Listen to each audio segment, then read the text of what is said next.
数以千万的国度人民，凡人仰仗火之力。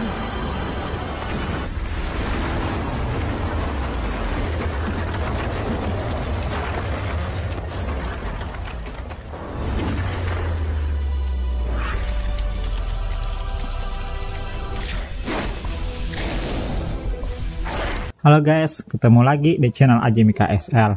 Di video kali ini, Mimin mau rekap alur cerita Donghua Wing of the World. Donghua ini berlatar belakang pada era navigasi maritim, dan semua negara dari timur dan barat berkumpul di Filipina untuk membangun kota seribu bangsa. Oke, langsung kita mulai. Kita mulai pada abad kuno di benua barat. Terlihat di sebuah tempat ada dua orang yang sedang berbicara. Seorang wanita yang sedang merokok dan seorang laki-laki yang sedang bermain musik. Mereka bercerita tentang tentara penghakiman yang membasmi kesesatan. Dan seorang laki-laki yang dikagumi. Dan orang itu juga memintanya melakukan semua ini sebagai permintaan terakhir. Di luar rumah, beberapa tentara penghakiman yang diceritakan tadi sudah melangkah menuju rumah tersebut dan siap menyerang. Tapi ketika sampai dan baru membuka pintu, mereka dibombardir dengan tembakan dari si wanita tersebut.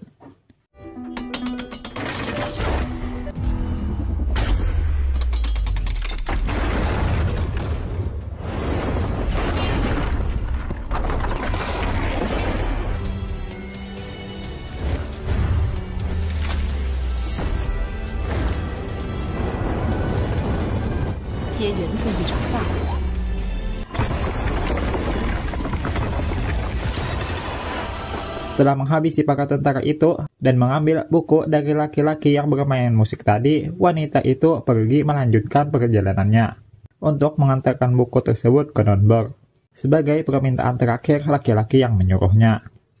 Kembali ke tempat rumah tadi, laki-laki yang bermain musik tinggal sendirian di sana. Dan di luar, bantuan tentara penghakiman telah datang. Pemimpin tentara itu memeriksa anak buahnya yang telah mati dan mengetahui bahwa mereka mati oleh senjata api. Padahal baju jirah yang dipakai para tentara dibuat dengan bahan yang kuat dan belum pernah ditembus selama 30 tahun. Pemimpin itu menyadari bahwa bubuk mesiu yang dipakai untuk membunuh tentaranya bukan berasal dari daerahnya. Pemimpin itu lalu meminta laki-laki yang bermain musik tadi untuk menyerahkan sebuah buku dan mengatakan dari mana bubuk mesiu itu. Laki-laki itu menanyakan nama pemimpin itu, tapi pemimpin wanita itu tidak menjawab dan hanya menunjukkan ular. Melihat ular tersebut, si laki-laki mengetahui identitas pemimpin itu. Dia disebut dengan malaikat penjaga utara, Urael.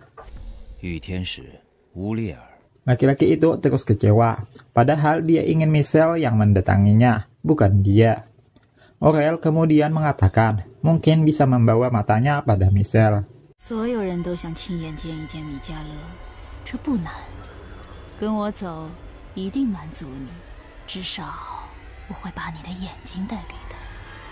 Dengan itu, si laki-laki meledakkan mayat tentara Urael.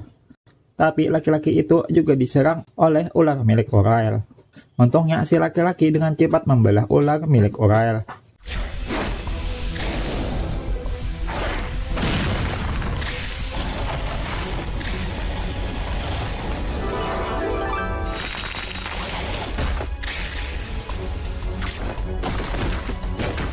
Walaupun terluka karena ledakan mayat, Urael masih selamat dan berjalan ke arah laki-laki itu. Urael kini tahu identitas si laki-laki itu. Dia adalah dokter pembunuh terkenal, Wei Sali.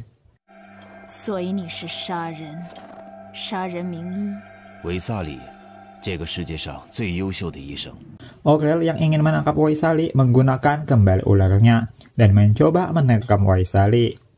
Satu kepala ular berhasil dibelah oleh Wei Sali, namun yang satunya berhasil menggigit kaki Wei Sali.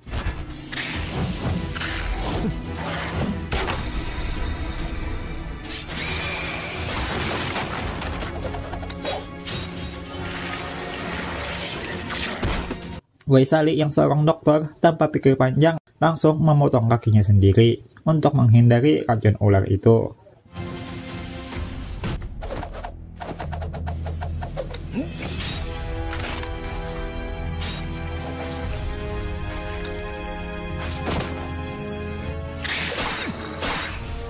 Dengan hilangnya satu kaki lawan, Aurel makin berani mendekati Wei Sali. Namun seorang laki-laki muncul membantu Wei Sali. Laki-laki itu mengatakan Aurel sudah terkena racun, tidak mungkin melawan mereka berdua. 喂，你都听到了，他说你是他的，应该没能力连续对付我们2个。 Melihat itu, Aurel mengurungkan niatnya dan mundur. 期待下次再见面。 Scene berganti ke sebuah perahu di Pasifik Selatan. Ada seseorang yang di atas perahu, dan seorang lagi mencoba menangkap burung dengan berpura-pura mati. Burung itu berhasil didapat, dan dia naik ke perahu. Di sini mereka berbicara tentang keadaan mereka yang hanya tinggal berdua. Rekan lainnya sudah mati. Kemudian pria bernama Lu Chanfeng yang tadi menangkap burung mematahkan leher burung itu dan meminum darahnya langsung. Itu dilakukan karena mereka sudah 2 hari di perahu tanpa makan dan minum. Kemudian Lu Chanfeng meminta rekannya melanjutkan cerita sebelumnya.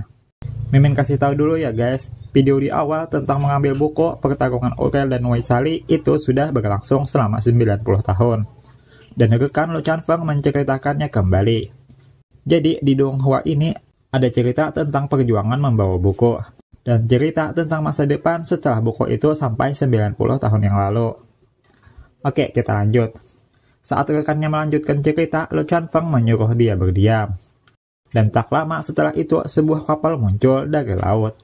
Kapal itu adalah kapal yang menjerat mereka 3 hari yang lalu. 3 hari yang lalu, 3 kapal berpatroli di lautan Cina Selatan. Dan sebuah kapal besar menyerang mereka. Kapal perang itu terlalu kuat, menghancurkan 3 kapal dengan mudah.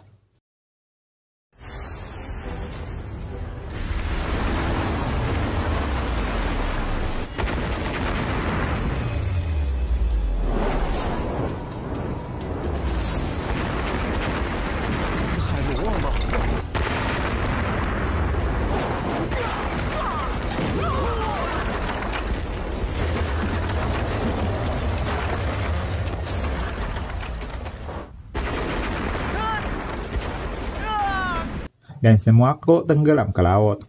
Hanya Lu Chanfeng dan Feng Wang yang selamat. Dan setelah 3 hari, kapal perang itu muncul kembali dan menargetkan mereka. Karena tidak ada pilihan lain, Lu Chanfeng melompat ke dalam air dan menaiki kapal itu. Dia melakukan berbagai upaya untuk melindungi rekannya.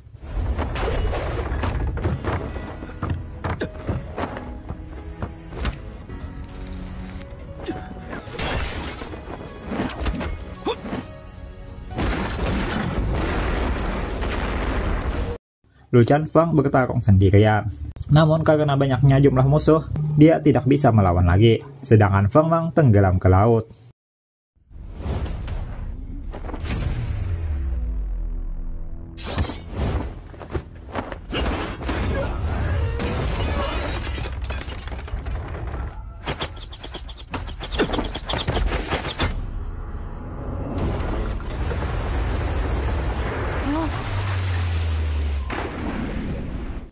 Sampai di sini dulu ya guys. Di video selanjutnya kita akan bahas bagaimana Feng Wang bertahan hidup dan keadaan Lu Chanfeng di kapal musuh. Mimin undur diri dan sampai jumpa di video selanjutnya.